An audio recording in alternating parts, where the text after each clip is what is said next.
All right, today we are cracking open one of the most complex precision strikes in modern history. We're going to break down the anatomy of this operation, piece by piece, from decades of intelligence gathering to the final devastating blow. Let's dive in.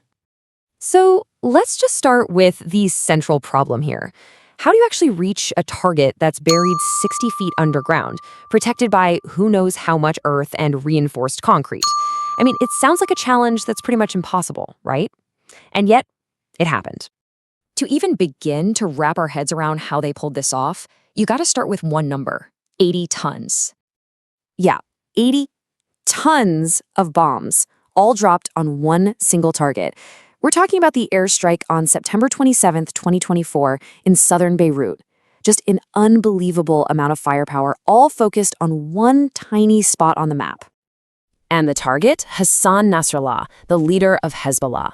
This strike didn't just take out one of Israel's most wanted enemies. It also eliminated several other top-ranking Hezbollah commanders. So, this wasn't some random spur-of-the-moment attack. This was the final checkmate in a very, very long game. The big question is, how on earth did they do it? Well, believe it or not, the story doesn't start with bombs. It starts with data. A lot of data. This operation was really the final chapter of a hunt that went on for more than 20 years. Look, this kind of thing doesn't just happen overnight. It was built piece by piece over decades. Things really kicked into a higher gear after the 2006 war, when Israeli intelligence really started to focus on Hezbollah's inner circle. But the real game changer? That came in 2012. When Hezbollah fighters went into Syria for the civil war, they basically stepped out from the shadows. And all of a sudden, there was this massive flood of new information, letting intelligence agencies build these incredibly detailed pictures of who was who. And the way they did it, it is straight out of a spy movie. This is so far beyond just having spies on the ground. We're talking about a seriously high-tech surveillance network, hacking into their communication devices, tracking leaders' movements by getting into the odometers in their cars, even tapping into CCTV cameras all over the country. Basically, every single move they made left a digital breadcrumb. Okay, so having all that intelligence is one thing, right? That's half the puzzle. But how do you actually use it to take out a target buried 60 feet underground? For that, you need a very, very specific kind of tool. And that tool is the Bunker Buster Bomb. The name kind of says it all. It's a weapon designed to do one thing, and do it incredibly well. Punch through layers of earth and concrete, and only then, once it reaches the target, does it detonate. These bombs are specifically engineered to tear through 60 feet of earth. And that number is no coincidence at all. That's exactly how deep the command bunker was located. This is where you see that perfect marriage of precision engineering and pinpoint intelligence. But it's not just about getting through dirt, right? You've got man-made defenses to worry about. These munitions also have to smash through up to 6 meters of reinforced concrete. And the way they did it was, brilliant.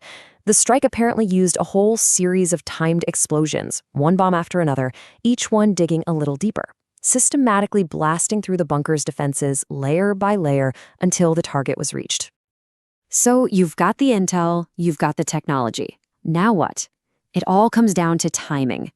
Everything hinges on seizing that one perfect moment when you know, for sure, your target is right where you need them to be.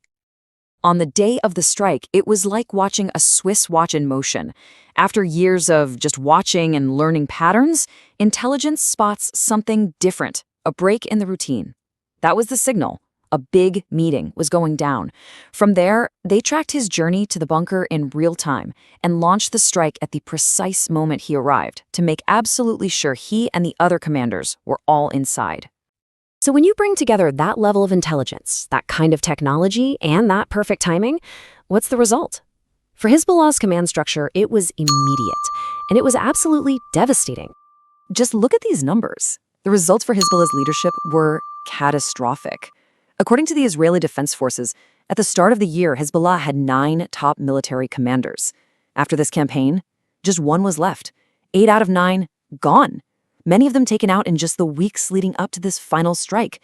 You're talking about a near total decapitation of the group's entire military command. And the damage wasn't just about the people. The blast also completely wiped out vital electronic equipment and a huge stockpile of missiles they had stored in that command center. So it crippled not just their leadership, but their operational capabilities too.